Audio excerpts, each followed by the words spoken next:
Good evening. I'm going to go through a few things. I know we've got X amount of time tonight, and I really want you guys to see what Paul's going to talk about. But I know you guys are interested in the cameras.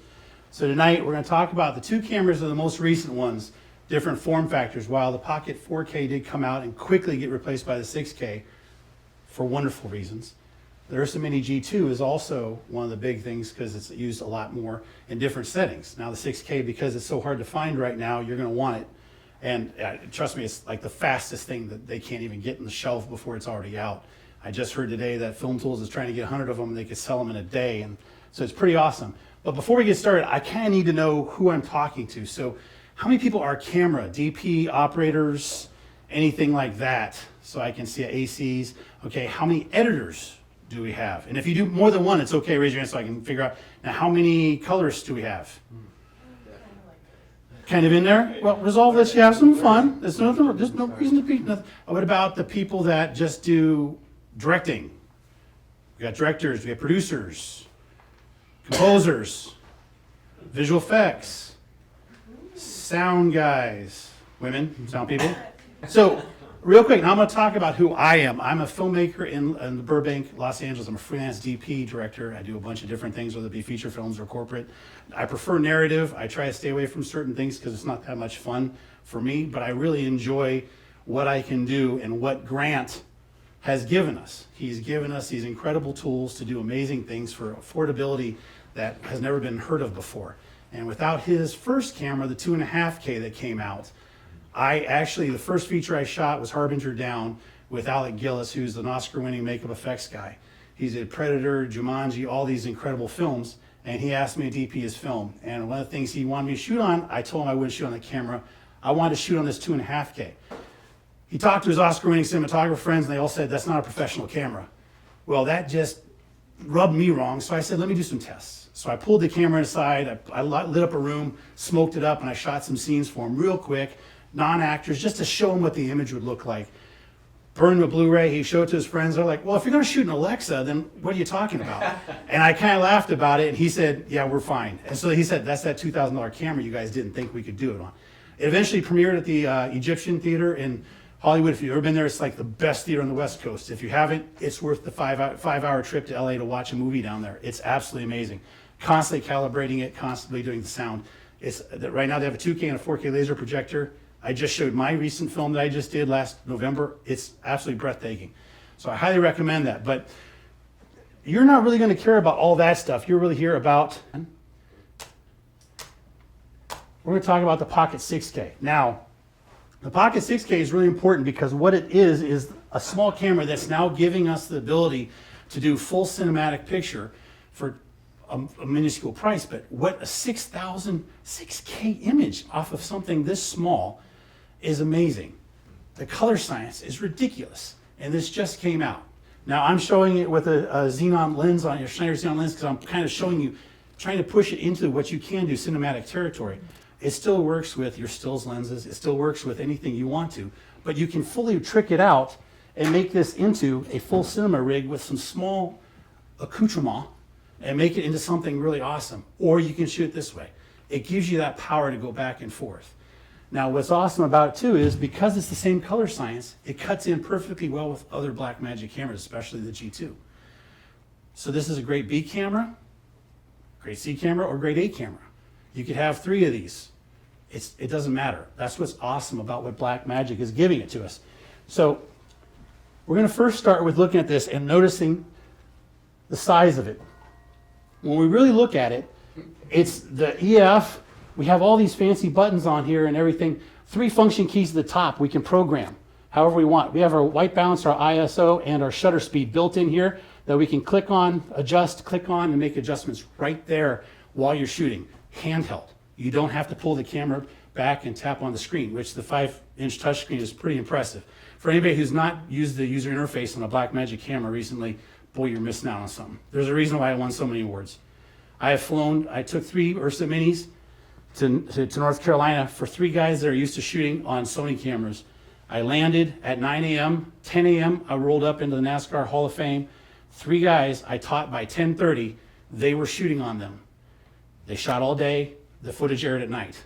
every single day, 4 days in a row. At the end, they wanted to keep the cameras, sell their Sonys. I had to take them back, and they were not happy. One of them is still my friend, though. One of them still is. I can't say anything about the other two. They're not talking to me much. But what's awesome now about the 4K was we had a micro four thirds. Now we've stepped up to the Super 35. We can get a little bit shallower depth of field. Now we're also stepping into an active EF mount.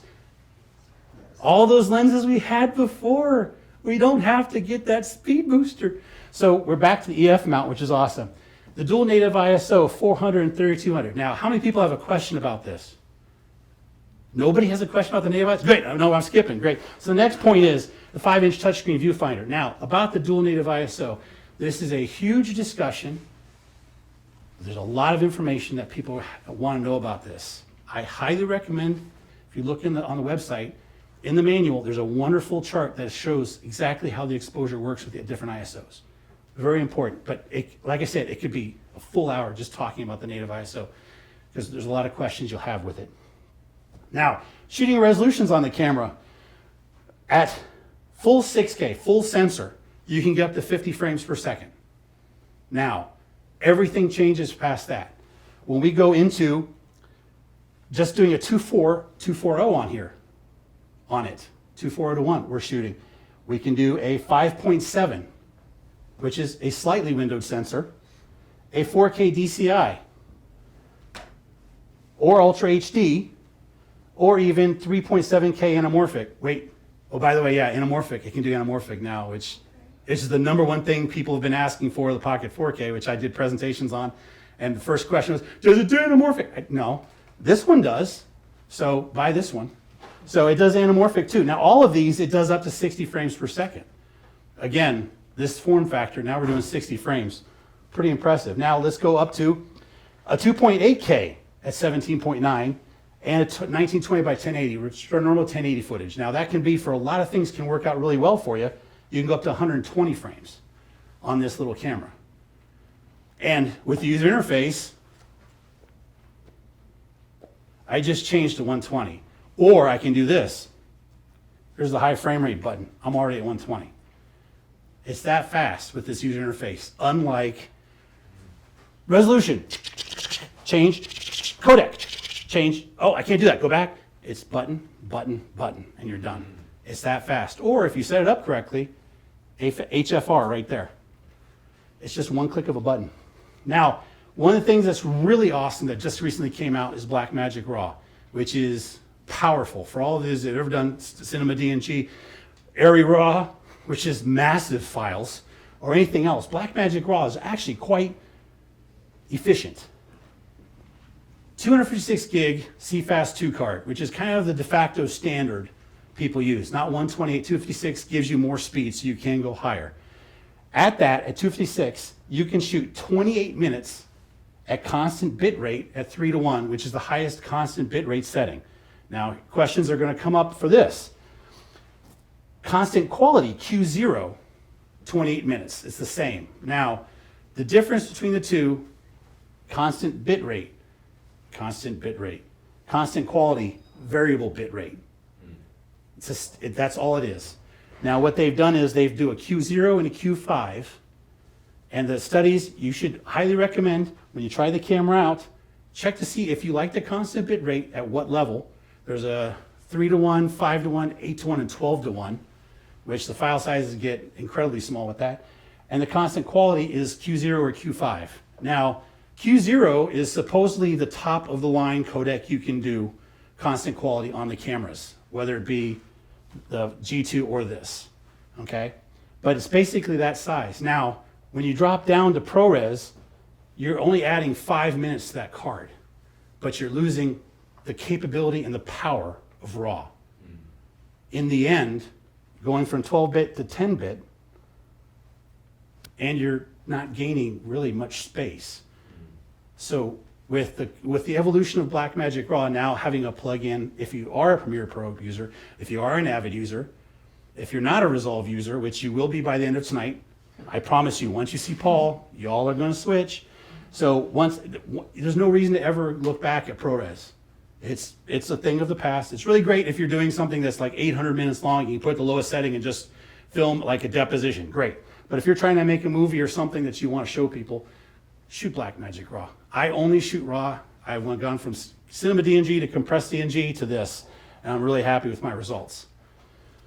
Now, power options on this guy are really great because you can see that they have this new option on the bottom. This is a battery power grip. So it currently uses an LP6 battery in the side, or you can drop in 2 of these Sony batteries. They're the thinner Sonys, not the big ones. Or you can plug in USB-C, or you can use the 2-pin LEMO that goes into the side that plugs into the wall with the wall wart. So you have all those plenty of options. So if you have one of those little battery packs, you can actually run your camera for a little bit of time off of that if you have to. So there's plenty of options to get the power in depending on what you're doing. If you're going handheld and you need to have rods at the bottom or something, then you need to have a bunch of LP6s, or get an adapter and run a brick off to the back. Those aren't that expensive to do.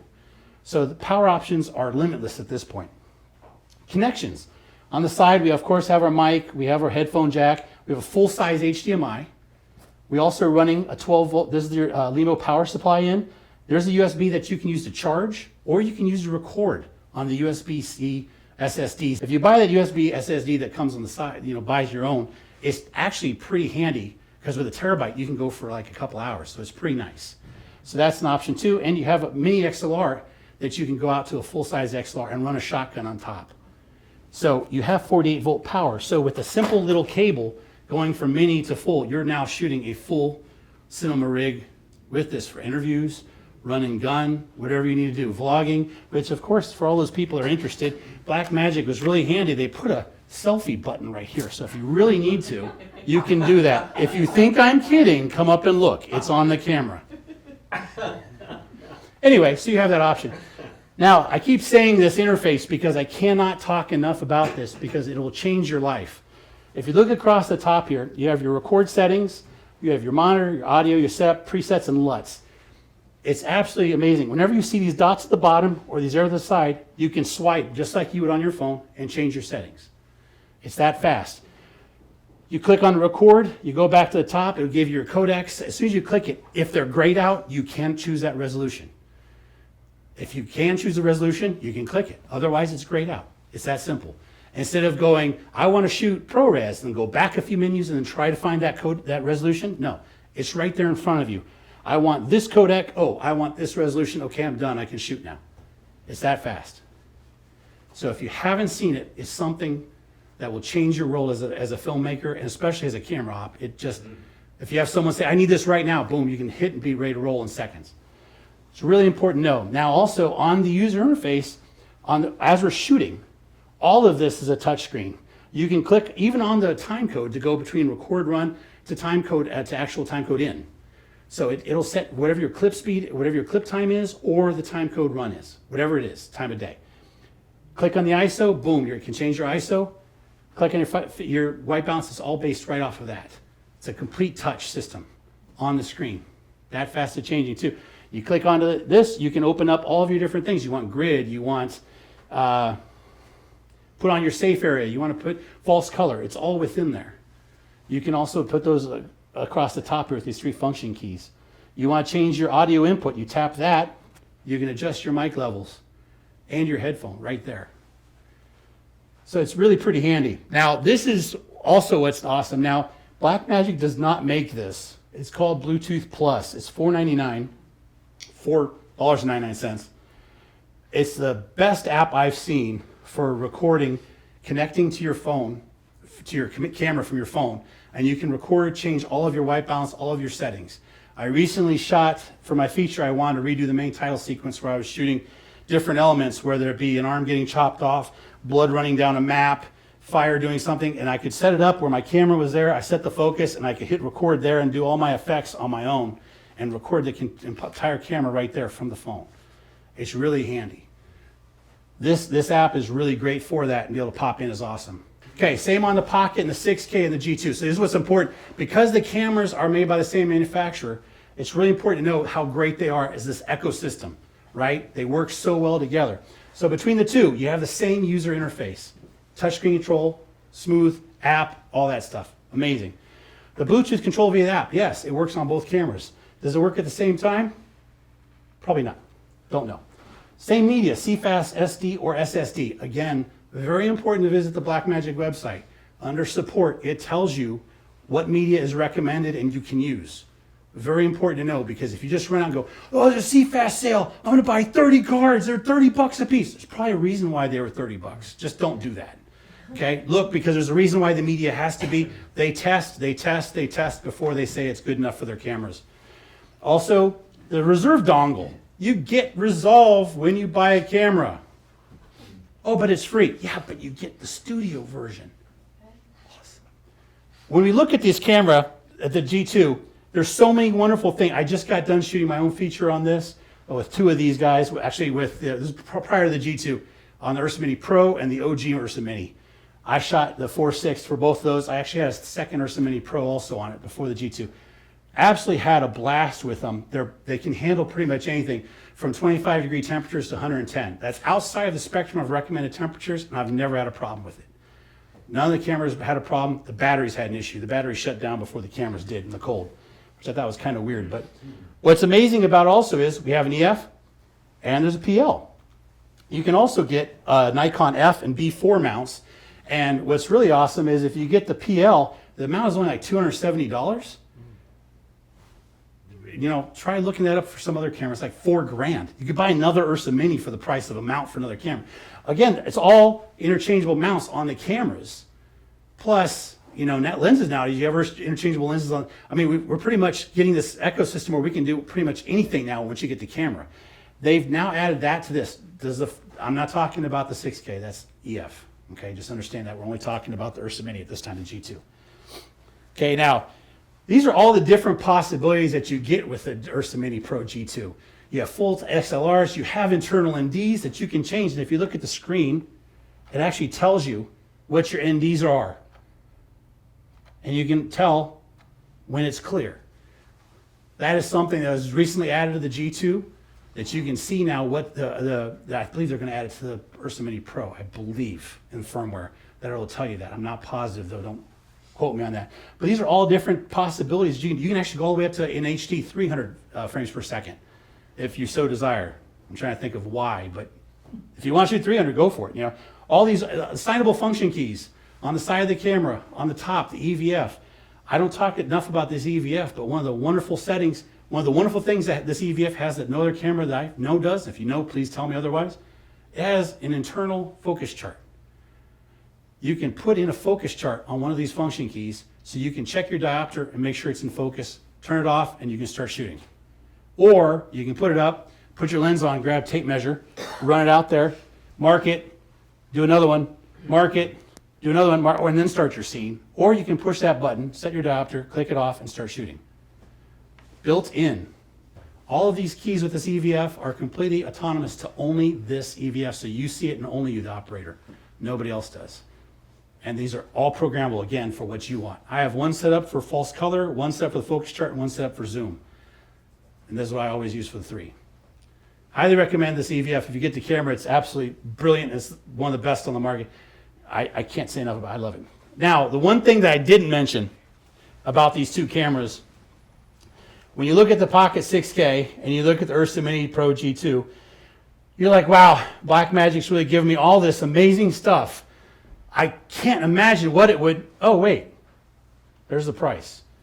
So I'm not here to sell you the cameras. You're not going to walk out with one tonight, because if you do, this one's mine. I'm going to chase you down your car. But the bigger point is the price of these is now that gives you the possibility to do this. You can go out and shoot feature films for less than the price of a 1980 Chevette.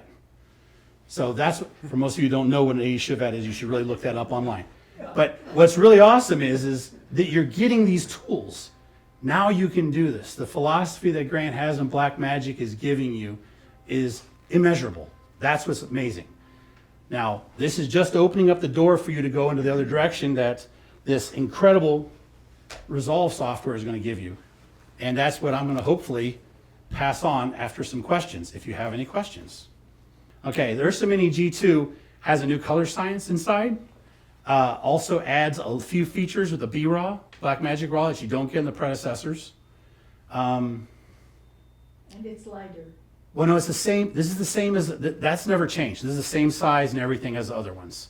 So the only difference I've seen is the bigger difference is the color science And there's something about the sensor in the B-RAW. Well, the frame rates go up because of the B-RAW. So yeah, there's a few things that really pop up because of the B-RAW that opens it up that the other ones don't have. That's why, yeah, it was 4K to 6K, so the extra Ks they charge you for it. It's $500 per K. Yeah, so you went from $12.95 to $25.95, and it's actually $450 per K. So, well, you know, the active EF mount, the process, you're going to add more juice in this to do 6K. I mean, this size of a camera shooting 6K video, that's pretty impressive. So the guts inside of here has to be powerful. They somehow, I don't know how they kept the form factor and added this sensor and everything like that. Part of the reason why it's extended, Super 35 sensor, it's got the fin, it's a little bit bigger, not too much bigger, but a little bit bigger. What was the top speed UHD? And UHD 60 frames on Okay. this guy. Perfect. Yes. Okay. You can shoot 5.7 though for 62, so you get a little bit bigger. Yeah, no. So there's plenty of stuff in there. So I always recommend if you want UHD, go a little bit higher, and you can always nudge if you need to. Yeah, okay. Sure. Is there a built-in stabilizer? No, because it is an active EF mount. If it would depend on your lens, correct? So that you need to look online, also see what lenses are supported, because some lenses would and some wouldn't, depending on the lens manufacturer. I believe less about Blackmagic, but more about the lens. Anything else? Nothing. Let's That's give a awesome. big thank you. Thank you. Yeah.